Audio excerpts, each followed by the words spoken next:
Welcome back to the Non-League Papers, Non-League Goalmouth. My name is Matt Badcock. I'm joined by our executive editor, John Couch, and our Midlands guru, Andy Mitchell.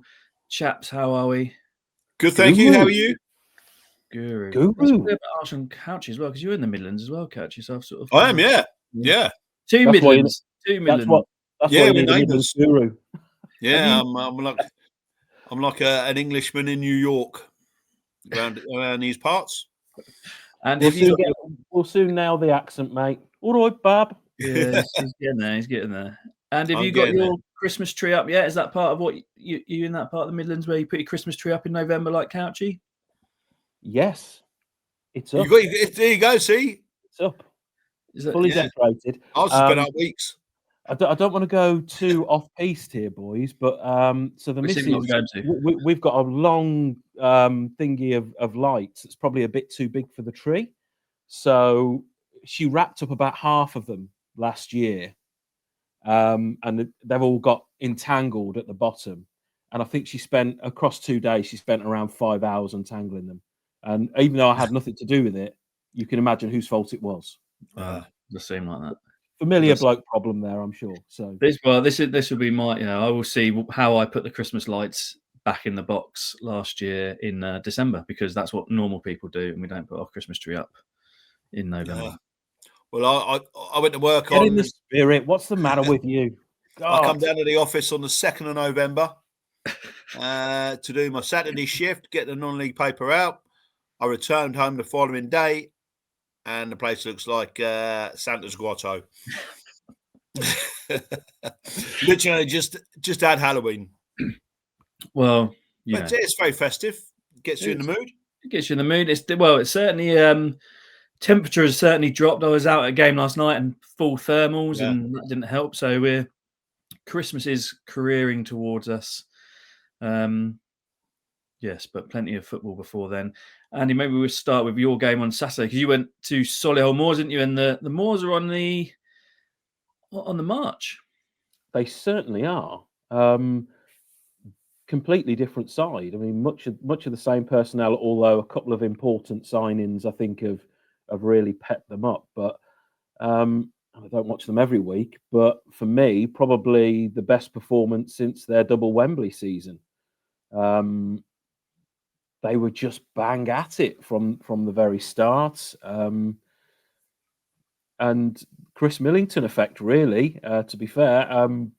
He's been telling me how simple instructions and just getting the lads on board and knowing their roles and sticking to a plan seems to be working for the players. But, getting a tune out of players like Connor Wilkinson, who's had his injury troubles. Brad Stevenson's been in and out the side through injury and through form.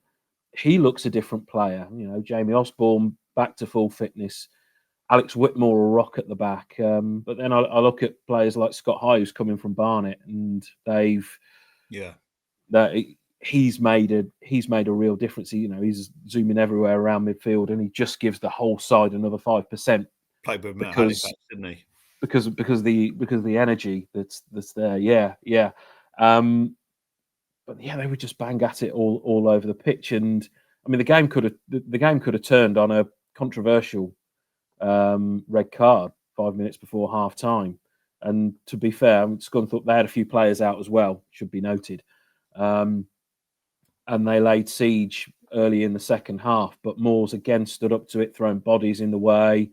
2 blocks on the goal line at 2-0, and then Moore settled again, made the substitutions at the right time, brought on pace to stretch the game, Jake Wakeling and Manny Sanoop, and then they go and get the 3rd goal and killed the game from there.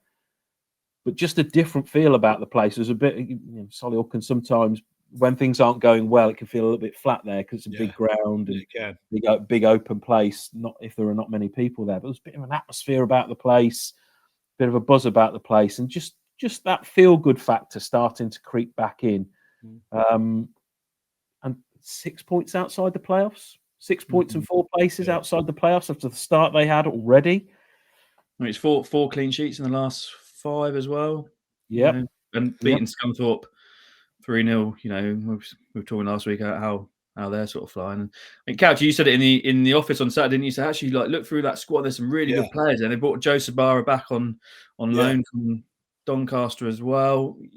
You know, they're one of those that you kind of you're not counting out, but we've sort of thought maybe they kind of had their sort of run it kind of thing, but they're certainly back in that conversation again. Yeah, sometimes you can just look at a team and it speaks volumes. And yeah, we had that conversation. I looked at their lineup, and I think I said to you, it's a good lineup. That's all of a sudden it looks balanced. It looks as though it can gel. And and we were talking about Sabara, and what a signing that could be. I mean, obviously, a bit of a fan's favourite there. He's been tremendous at the club. Earned himself a big football league move. For one reason or not, probably not really worked out for him. So what a coup to get him back. And he could just be that X factor really that could bridge that 6-point gap. And we said there's a top 6 at the moment in the National League. Not insurmountable, but there's certainly a 7th place very much up for grabs. And as Southend proved last season, 7th place can feasibly get you promotion. So I mean, who's to say that Solihull Moors can't bridge that gap? And at the moment, they're looking really good. Great result on Saturday, really was, against Scunthorpe side who are flying. I don't think they've been beaten by 3 goals many times this season, if at all. So excellent result, and the Millington effect is certainly kicking in. Well, I looked back actually, because obviously I had a chat with Andy Butler while we were there on Saturday. That's actually the heaviest defeat of Andy Butler's tenure. Yeah. Since he took over at the start of last season, Shows obviously North last season. That was their heaviest defeat. And you say about Joe Sabara, but actually the best player on the pitch on Saturday was the guy that filled the 10 role, Ben Warman. And he's been lively, but he was absolutely first class. The lad from Gateshead. So they've got options, and they're just clicking at the moment. How come Dan Crane didn't work out? I mean, obviously they brought him in from Tamworth, a big marquee signing in the summer, and didn't quite. He's obviously gone back to Tamworth on loan now, which was sort of a bit of a surprise. How come that didn't materialise? Good question. And he's a different style, isn't he? He's probably there that period where it wasn't happening for anybody, though, really, wasn't he? To be true, exactly, yeah, he was, and he was also carrying an injury for a bit. I mean, Chris Millington has said, that the door remains open. But as things stand, you've got Connor Wilkinson playing through the middle, who's a different style of player. And to be fair, since Connor Wilkinson's been at the club, I didn't necessarily see him as a number 9. I saw him more as a number 10. But he's been playing that 9 role quite well in a different way and in a more kind of fluid setup. And at the moment, it's working. That's not to say Dan Creaney can't play his way back into it, but he's a slightly different style. So time will tell. But at the moment, it's been Connor Wilkinson playing through the middle with Brad Stevenson coming off the bench in the 9 role, although he did, Brad played on the right on Saturday. And of course, had that unfortunate red card. I've got to mention that red card as well. I know we're doing a lot on this game, but he'd been booked about 3 minutes before, and he races through, and there's clear contact with the keeper, but the referee said that it was Brad that had instigated it, which seemed a bit of a shock to most. I mean, even if he's tried to buy the penalty, the contact is there. It felt an incredibly harsh red card, and it really did change the dynamics of the game. I mean, Scunthorpe could very easily have equalised, like I say, 2 off the line, and a very good save from Laurie Walker, and we could have been talking about an incredibly different result. Keeper, Laurie Walker.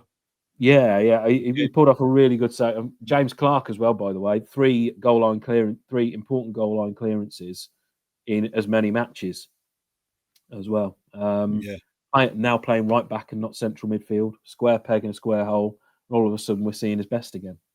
Yeah. Yeah, good player, good player. What did Butler say about Scunthorpe? Because it's probably easy to forget that actually they only won promotion through the playoffs last year. The club has been in a real sort of transition and rebuild sort of phase. To have had the start that they've had to the first third of the season, it's been brilliant. And like I say, probably easy to forget that. Well, if you pick up Sunday's non-league paper, you'll find out, Matthew. Oh, of course. Of course. No, but yeah, I had a good chat with him about the kind of the balance of it all, because pre-season he said, the expectations of this club are of Scunthorpe United, not necessarily the team we have or the circumstances and the hand that we're dealt. Of course, results have thrown that to one side as well. So he's almost got the self-inflicted pressure of doing well, quality problem, as well as it being early days. So he talks about that balance and balancing, squaring that circle, really, where the expectation at the start of the season was probably bottom half. The expectation has now grown massively, but I think I've got the vibe that his expectation has maybe grown a bit as well. So he's still playing it cautious, but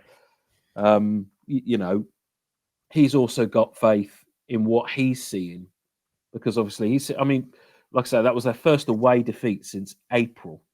So they've gone to places like Forest Green and York and not lost. So they've been, they've not been playing. They've not had a fully kind run of fixtures. We're a third of the way through the season. So it's that strange balancing act where the expectations should be quite low in one respect. They're sky high in another respect because it's Scunthorpe, and they're also pushed up a bit because of where they are. You've got it's a very movable feast, I think, and it's probably still important to remember that the financial side of things they're still settling that down. They're still managing things. I think he said they're still managing things that are coming out the woodwork now from previous regimes. Yeah, I think they put the car park up for sale. They're putting the car park up for sale to sort of generate some money, and that's going to need to include development and stuff like that. I think it's the council. I think is it the I council? don't know if it's their land. I think it's yeah. I did see a little bit of that, but I haven't. I have to confess I haven't read all of it, but I believe it's the council that's putting that. Yeah, but it is like we say, a big period of sort of transition for them generally. It's just to be performing the way they have is full credit to them. Couchy should, if you're in that National League title race, you'd be quite worried about York, because they are 4 games in a row. They've scored 4 goals, beat Gateshead 4-0, 4 past Eastleigh, 4 past Rochdale, 4 past Morecambe. Yeah, they're starting to fire in the groove. And, yeah, they certainly are. They certainly are. Yeah, I mean, we could see it coming, really. I mean, obviously, they had a very, very mixed start to the campaign, didn't they? Obviously, there was the women's Euros, meant they couldn't play home games for a while, and then there was Adam Hinshelwood and bringing in Stuart Maynard. So there was a little bit of upheaval involved in that, and they just didn't get going. But you don't know, quality players like they've got and struggle, and I think it took them a few games, but now well in their stride, as you say. 4 games in each of the last 4 goals in each of the last 4 games. You got Ollie Pearce firing now. You've got Josh Stones, who's becoming the player that they bought last year with such a big reputation, and they're scoring goals for fun, and any hiccup from the top 3, and York are ready to pounce, and already it's shaping up quite nicely. Credit to Forest Green and Rochdale up there. They're holding them off for how long? It'll be interesting to see. It's they've got the quality and the depth, and we've always known that. So you know that they're going to come good at some point. I mean, the top 6 have set quite the pace, and that's probably the difference between a York and Scunthorpe, who have just come up out of National North and kind of trying to hang in there. But York are going to come at some point, and they should. But to be fair, as you mentioned, the upheaval there from the start of the season, it's a hard one because obviously on the back of last year's playoffs as well. Yeah, everyone felt that Adam Hinchelwood's exit was very, very harsh. Yet Stuart Maynard's doing a great job. You do have to wonder whether there might be some more upheaval to come at you. It feels slightly unpredictable there in a way, doesn't it? Hinchelwood's doing all right at Worthing as well, isn't he? Going back to Worthing, I think they're 6 on the trot. I think 6 wins on the trot. Yeah. I think he's spoken about it as well. I think he sort of said they've got a bit of a fallout behind the scenes, possibly. Yeah, I think there's in the summer, which sort of, and I think, like you're saying, Catcher, that obviously, the women's rugby was being played at their stadium earlier in the year, so they were kind of like missing games. They were doing a lot of away travel. Getting momentum. Actually, they weren't. It's not like they started all that badly. It was just because of the sort of the expectation. I think probably was. They lost a couple of games that they probably would have been disappointed with. They just couldn't get any momentum going, could they? But flying now, obviously, I think obviously Forest Green top, Rochdale and Carlisle a point back, York another point back from there. So interesting. I mean, Andy, we talked about this quite a bit last week, and interesting to get your sort of views on the 3 up that was kind of in the spotlight last Saturday. And this is where the numbers do not add up. We're talking about all these teams. Obviously, Bournemouth are up there and flying as well. Southend certainly will want to have their say. And there's put the buckles on them, didn't we? Well, we did. Yeah, we said apologies, Bournemouth fans. Yeah, apologies to Bournemouth because we did struck by the NLP curse they were last week. To be fair, we should have seen that they were playing Tamworth and knew that Tamworth were going. Quite happy to go and sort of upset. Waxing lyrical about them, and then I'll apologise to Chris Millington now. They're bound to because they're at Halifax. They're going to have his old club. So it's written in the stars now of Open Me Goal, isn't it? The old NLP curse. But there is that kind of it's so sort of tight up there at the minute. But ultimately, as we stand, only 2 of these clubs that we're talking about will go up at the end of the season, and that is the dilemma for everybody who's chasing this Football League dream. It is. I don't know whether my views on it are going to necessarily be welcome. I mean, he likes the jeopardy. He's going for one. You know what? I absolutely love the jeopardy of it. You look at the Notts County Wrexham title race. We wouldn't have had that jeopardy without it, would we? Well, it would have been over. Yeah, it would have been who's going to win the title, and that would have been promotion-wise. It would have been over by. Would either team have particularly cared? The golden ticket is to get back into the EFL. I can see the merits of the argument. I'm not turning around saying we should just leave it. But there was a lot of talk last season about York finishing second with, what was it, 96 points to Barnet's 102. Okay, so and that was a justification for 2 up and then playoffs. Okay, what if we get 3 teams hitting those type of points? Not impossible at all. I mean, 2 points per game because there's 46 matches, 92 points. So it sounds like a huge number of points, but there are a lot of games in the National League. So we can't really. But and how do you judge the strength and depth of the league from one year to another? 96 points in one year might be another year's 102, or it might be another year's 88, or whatever, because of the strength and depth of the league, which changes and fluctuates each year as it does in all leagues. So I don't think they're necessarily justifications outright to go for 3 up. I suppose you could look at the history of the teams that have gone up from the National League. Now that's a justification, because teams have tended to do well. And the teams that survive third bottom in the EFL then looking at the history of it, they don't usually take the opportunity that frequently to go and kick on. I think, I look at Newport. Newport struggled last season. Look where they are now. No teams ever come down now. There's been 1 or 2, I think, the bob between the 2 over the years, like your Grimsby's and whatever. They don't tend to come straight. I think they don't come straight down. Then obviously there's so many of them in there now have been National League. I think 19 of them in there have been National League, haven't they? So eventually that's going to kind of sort of start. Was it 32 in the EFL played National League? It's 32, yeah. I think it's 32, 33, yeah. So in short, lads, I'm kind of on the fence. I don't think it's a clear-cut case, and at the end of the day, the only way that this is going to happen is by EFL clubs and the EFL going okay.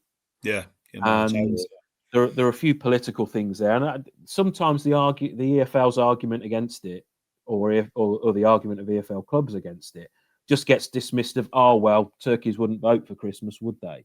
And I think maybe some of those barriers have got to be overcome because there's,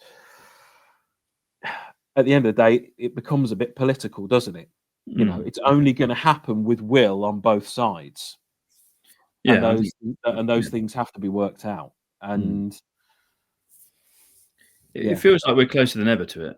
We're closer than ever to it, I'd say. It's good. It is. Yeah. Think about it is going to happen. Good day Saturday. It is going to happen eventually, isn't it? And then the election was. Do you not like the jeopardy of it though? I do like the jeopardy. I agree with what you're saying, but also you've got, from that point of view, I agree with what you're saying. But you've still, the clubs are put into. I just don't, you can't have a serious league where there's so many professionals and you've only got 2 teams going up into a league where 4 are going up as well. It needs to be balanced out. It needs to be balanced out. And you've got clubs that are kind of essentially starting to have to, they're gambling on promotion. Yeah, it was okay when it was non-league. But it's still not non-league anymore. I wouldn't. I think if you insisted on the National League being fully professional, I think that could happen. Yeah, step towards it, and that might happen just by chance anyway. But I mean, it pretty much is anyway, isn't it? Really. I look at the playoffs as well. I don't know that you can do the 16 playoff if you're putting 3 up. No. Well, no, you could. No, I don't think you could. No. But I can also see why they've gone down that path. And again, I quite like the system because the team that finishes 7th gets a shot. And and it keeps seasons alive. It's important to keep seasons alive because it's important to keep people interested in the league and engaged in it coming through gates, and that's what keeps people. You got to tell all them thousands of Southend fans last season. Yeah, and this playoffs aren't fair. They're not built to be fair at any level. They're not fair. So that is kind of what everyone goes in for. I've said before, the thing that annoys me about I don't know if we feel like we've talked about this as well, Andy. About the thing that gets my goat is about how the playoffs are worked and that they're sort of pre-drawed, the semi-final. So it's yes. So we have a different opinion about this as well. I do. I mean, obviously, I've reported on Speedway before, and to win titles in Speedway, you have the end of season playoffs. That's irrespective of who finishes top of the league. It's decided through playoffs. And the team that finishes top gets to pick their poison. Now imagine the commercial opportunities there. So the team that finishes in the current format, 4th to 7th? The team that finishes 4th goes, we'll have them. Thank you very much. Now I know, it probably doesn't quite tie in with the whole football thing of, we respect everybody in every game's a tough game and stuff like that. But imagine that, imagine having DAZN stood there with a microphone saying to, right, you've picked Rochdale, you've picked Forest Green, why? And you've got the other managers there. And you've got people in the background going, oh. I tell you what irked me last year with it. I mean, I actually like the playoff system. I think you're right, Badders. It gives this team in 7th a chance. It was the timing of it. I look at the semi-finals, beginning of the semi-finals, Forest Green Rovers and York City.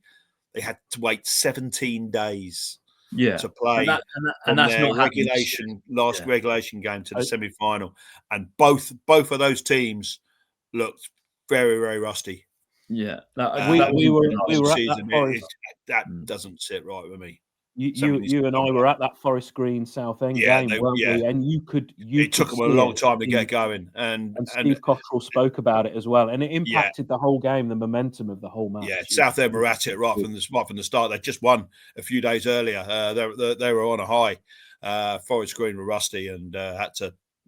It took them a long time to get to the game. Same with York City, found themselves 2-0 down, didn't they? Quite early on, I think, if I remember rightly. But I think they need to look at those dates.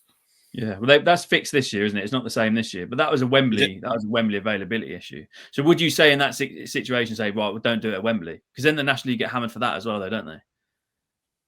Well, the issue with that as well, because we had the whole Wembley thing with the Oldham, Southend tickets limiting the capacity, things like that. Oh well, why didn't they go somewhere else and whatever? And by the time they knew that they would have a problem, the availability of those Premier League grounds or even Championship grounds or stadiums that you would want to select, none of them were available. People forget you can't just ring up Aston Villa and book Villa Park. It's not like exactly. It's not like a 5-star. We had exactly the same problem in the Midlands area with the Midland League Cup finals because they're usually played at Walsall. Walsall had a heavy season on their pitch, and they suddenly went from being top of the league at Christmas by a country mile to falling into the playoffs. So they had a lot of fixtures ended up getting cancelled. Yeah. They started shopping around. I think there was a charity cup final that always gets played at Molineux. That had to be pushed into June this year because of schedules, the ripple effect of schedules way up the food chain. The MFL ended up having their finals at Bedworth and Rushall instead of having the showpiece at this EFL ground. So it goes all the way down the levels. If you've got that problem down in League Two, then you're going to have that problem with Wembley. It is difficult, and I think you have to go for Wembley. You have to go for the dates you can get, but you can then set your dates. Yeah. Around that could have been better done, and I think that lesson. To be fair, I think that lesson's been learned, hasn't it? They must. This year they fit a lot. They fit a lot better, and I think thinking back, I think it's probably the first time we really had that problem. So hopefully that issue is sorted, but. Once you've got that issue last season, and we could see it, couldn't we, John? It was very, very obvious. It was in the Forest Green Southend game. Steve Forest Green were like rabbit in headlights for the first 10-15 minutes, and they just weren't ready or at it. No. When you've got that, all of a sudden, all the other arguments come into play.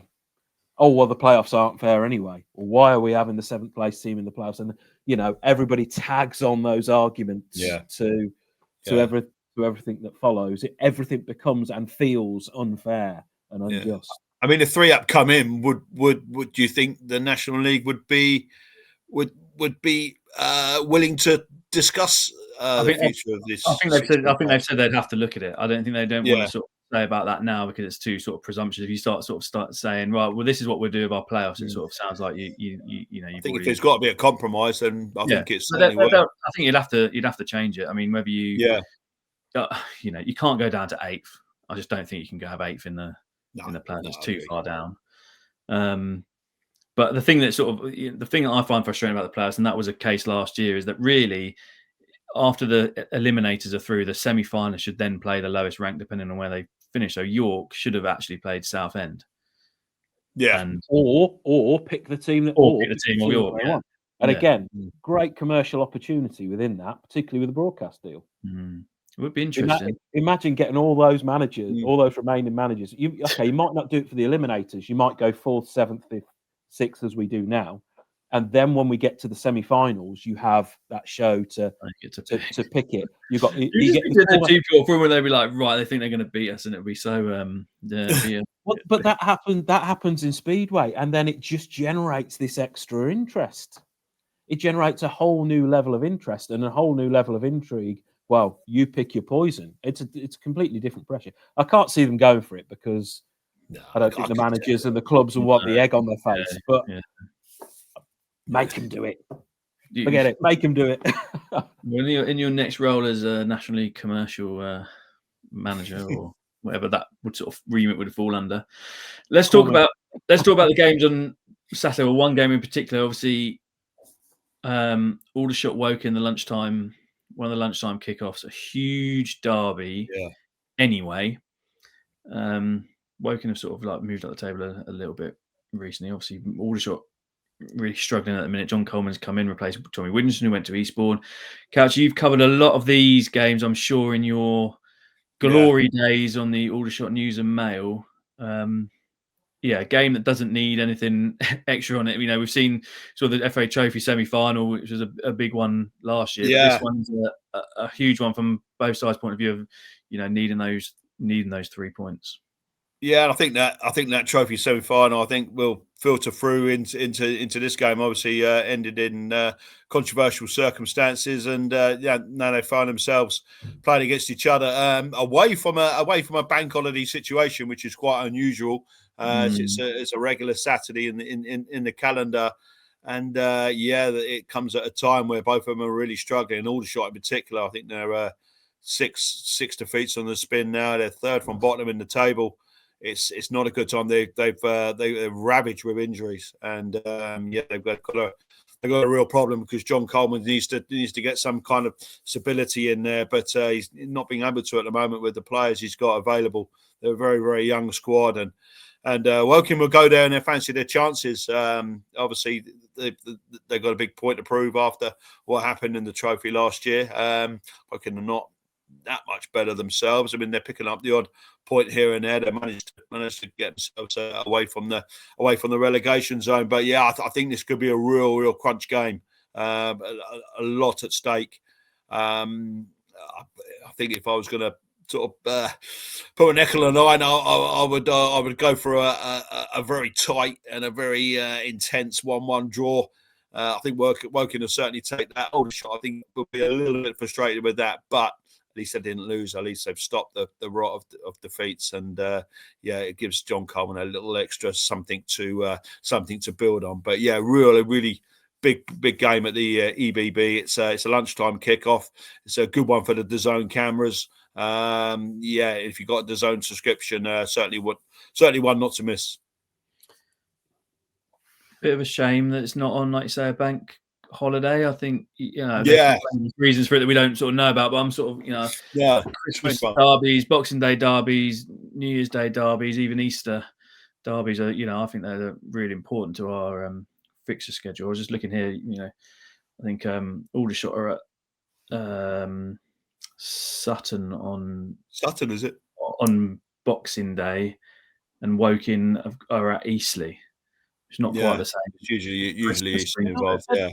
They're not as fashionable anymore, are they? Particularly, it seems to be, I don't know whether it's kind of like something that we don't see. You know, there's their background. Is it sort of police getting involved and saying big crowds as well? They generate big crowds. Aldershot Woking games over the years, but both Aldershot and Woking, you know, big crowds. You know, it's a great advert for the league. I don't get why, you know, even further down. I've noticed some, you know, the sort of the obvious derbies that you think are going to be on sort of at Christmas, like don't seem to be. No, I don't get it. I look at Redditch Bromsgrove near us, and for a few years now, a few fans have been saying, "Well, why have we got Elfchurch? Why have we got Stourbridge?" And get Bromsgrove, and again, it can be down to the individual clubs and requests. You know, there's things we might more argy-bargy these days, isn't there? You know, and you know, crowds have grown post-COVID, and sometimes you get some angers on. Creating problems. I mean, the Redditch Bromsgrove game was August bank holiday, to be fair, this year. But I've noticed that it hasn't been. And we got Stourbridge Hales Owen, haven't we, in the Southern Prem Central this Saturday? So that could be to do with Stourbridge's ground capacity limitations, the ongoing issues with the subsiding banks there.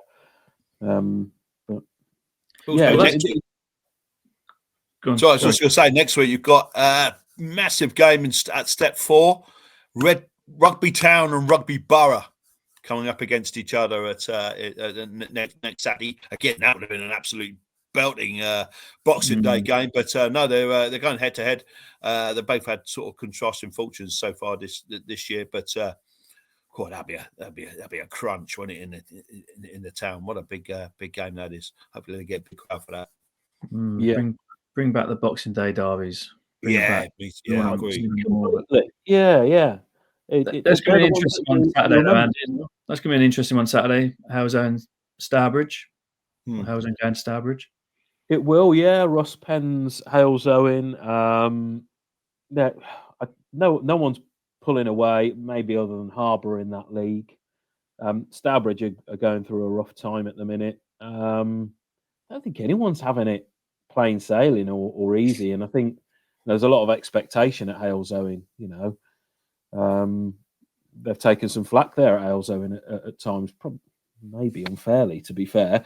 But Stourbridge are really they're a lot younger this season. They've not got the same level of resource that they had before. Darren Knight's in his first job, and they started relatively steadily, but they've dropped off in the league.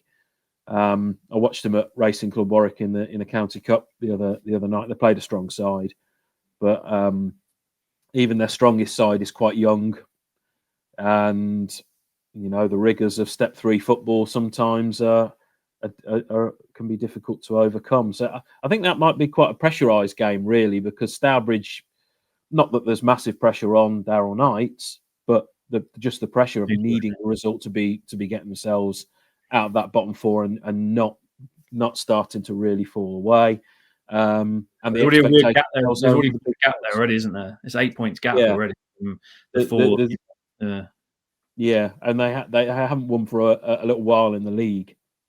I can't remember exactly when it was, but they haven't won for a while in the league. And with Halesone, there's always pressure because they've got a large expectant fan base. So I think it might be a slightly different atmosphere, and with the limitations on Stourbridge's ground at the moment. So it's not going to be a typical number 9 derby. No. 1-1. Going for 1-1, like all derbies 1-1. I mean, we did the Football League paper podcast yesterday, so the Sheffield derby on Sunday, and I think the verdict was that it'd be a draw because these games always are sort of tight ones. But we'll see. It'll be interesting. I saw Rail Bedford last night. I'm sure we were saying Rail Bedford, Real Bedford. Rail, I think. Rail, Rail sounds Bedford. More continental, doesn't it? It does. I saw them last on Tuesday night at Bury, and they're flying under Rob Sinclair. It took a little while to kind of get going. He said he felt like the performances were always kind of there, even though the results weren't early on, but they absolutely pop it about for fun. And Bury are a decent football side as well. I mean, they're sort of down there, but I think they're much better than their kind of results are showing. They had a late conceded a late goal against Redditch on Saturday, didn't they, to lose? And I think they sort of felt a bit hard done by there. But yeah, really good game. But yeah, Rob Sinclair's got a good side there, and they really do pop it about. It's good to see so much football being played at that level for sure. And Harbour obviously probably are the favourites, but Spalding are up there as well, aren't they? And Needham Market are on in form as well, and they scored 6 last night against Royston. I saw them recently as well, and a lad there, Joe Neal, looked really good. But it is a fascinating division, that one. Yeah. I think we've said it before, haven't we? The championship of non-league. It's a low number of points to get in the playoffs and a very high number of points to secure safety. I think last game of last season, Barwell and Redditch were level on points either side of the relegation line. Barwell ended up finishing in the relegation zone but got a reprieve because of the Farsley situation. I think they finished on 48 points, and then that put them first in line. So it's always ultra competitive. Sometimes one team does well and then pulls away because it's so ultra competitive underneath. A good start puts you so far ahead. So you probably fancy Harbour on that score. Rail Bedford obviously well resourced, very good, and hitting their straps now. I've just got that age-old thing that the team that plays all the champagne football, as good as they are, rarely win it. Whichever division it's in. The best footballing team Aesthetically, is rarely the team that wins it. It's the team that grinds out the 2-0s, the 2-1s, the 1-0s, grabs a 1-1 draw when they look like they're going to get defeated. And that feels like a Harborough or a Spalding. Jimmy Dean Spalding, he knows what it takes to get out of this league. He did it, but he did it with Peterborough Sports. And he's got a side there with plenty of players that he had back then. So Harbour and Spalding would probably be my two favourites, particularly with like that ex-national, the calibre of players that you've got it. I think that's the thing Rob Sinclair was sort of saying yesterday. He enjoyed the fact that they were, when they were sort of getting it stuck on them a little bit towards the end, they were sort of having to get their head on things and get their bodies in front of shots and all that kind of stuff. And Berry could have nicked a point, but they did manage to sort of. He said, you need that little bit of luck where the ball drops down and it's at your defender's feet and he can whack it up the pitch. So definitely a really interesting division, as they all are at the minute. We all kind of, it's still at such an early stage. No one's really sort of running off with anything at the moment, are they? It's sort of steps 1 to 4. But what about?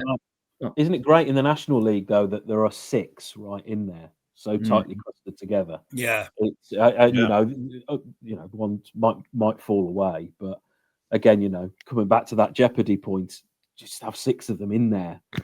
It's going to be that tasty South. Yeah, it's good for the league. Yeah, it's like that National League South title race last year, which was 6 to win it on the final day was absolute madness. Mm. Was it the North a couple of years ago? I think on the final day, you could have been 13th and still got in the playoffs. Yeah, I think it was. It's crazy, isn't it? 13th. And about 4 teams got in and out all through the game. Yeah, on the final day. I mean, Gloucester got in right at the last minute, didn't they? And the sort of mad goal got themselves in there. But it's great. That's why we love it. That's what keeps us going. And like you say, we need more of that. We need more of that and more derbies as well. Andy, just before we finish, I just want to just touch on Nuneaton Town and then sort of news that they had last week and about new ground. I know we're not supposed to be biased about these things, but I've been following Nuneaton's story since Borough hit the skids in January 2024, around that time. And I was at the public meeting that they had with a potential private investor who wanted to take them to ground share at Hinckley LR. And, with everything that's panned out there, that's probably a good thing that they didn't. They're now started ground sharing back at step 6 as a fan-led community interest company with sponsors that had been sponsoring the previous club. Stuart Elliott, who's been around loads of local football for donkey's years, and Ian Cook, who's become chairman and has got his own business as well, but backed up by a supporters cooperative who have insisted on the books being open, and they have been driving a lot of the work in terms of going to the council, ticking the right boxes. From everyone's been involved in it, but the supporters cooperative have been involved in it in a way that wouldn't necessarily be the case at other clubs. The board would run it at most clubs and go to the council with these things. And it was notable at the council meeting that I attended the other day, where they got in principle agreement for a 49-year lease on council land. One option is the preferred option, but there are 4 other alternatives as well. But in principle, they're going to try and get a 49-year lease to build a new ground on. And the 3 speakers, one was Stuart Elliott, who's on the board of the club, but 2 of them were from the supporters cooperative. And it was just great to see them play such a part in shaping the future of their club. And they gave a real voice rather than a corporate voice, if that makes sense. I'm not saying the board would have given a corporate voice necessarily, but that real grounded voice about the heritage and what Nuneaton football means to the town, and really got that message across. And I think their involvement as a supporters group has played a big part in the council while the council's got loads of other things going on and financial pressures and whatnot. to sit back and listen and go, actually, yeah, this is important. We've got to help this club get back on its feet because it's a giant club. So it was just that element really stood out to me. They were talking about women's football. They were talking about youth football. They were talking about community engagement and things like that. And I know we hear those sound bites all the time, but it came from the people who were delivering it. It came from the people who were affected by it. So it struck more of a chord. So it was just great to see after years of, oh, well, the club runs in this way, and oh God, we're in financial trouble again, to actually have the board and the supporters cooperative on the same page, pushing for a common goal and getting civic support for it. It was, it kind of fills your heart with joy, really, and it shows what is possible when people work together collaboratively and you don't have these closed shops in the boardroom, really. Restores a bit of the faith of non-league and why we love it so much. So yeah, we'll joint manager Darren Acton was there as well in the public gallery as well, which again is, you know, someone has real links to the sort of club in the previous guises as well, doesn't he? So yeah, so it shows, you know, how many first team managers turn up at these things. You know, it was a good. The signs are really good. Yeah, good news. Nice to end on a nice note. I know you boys have probably got some Christmas presents to go and wrap to get under your trees. Already done. Already done. You only actually.